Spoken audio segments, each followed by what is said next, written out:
amma na sani masu abin su suka sa hale abin ya biyo ya gangaro ta kaina.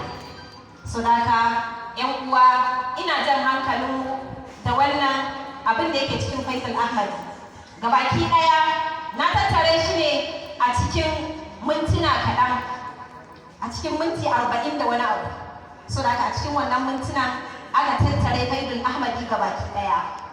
Mun zo da bayanan yadda hasken manzon Allah sallallahu alaihi ya faru. Ya Allah ya halitta hasken manzon Allah. Me ya halitta ya zuba su a ciki? Kafin shekara nawa Allah ya halitti sauran halitta? Ya halitta Allah sallallahu alaihi kafin shekara nawa da halittarsa. So da haka kuma menene suka faru a sa'ilin da hasken ya koma jikin Annabi Adamu? Menene ya faru yayin da hasken ya koma gurin Sayyidi Abdullahi, jikin Sayyidi Abdullahi?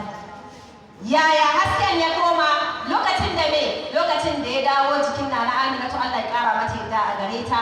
A takaice sadaka muka ba da labarin isharori da bisharorin da annabawan Allah suka zo suka yi. Wannan ya ishi ka gaskata maulidin.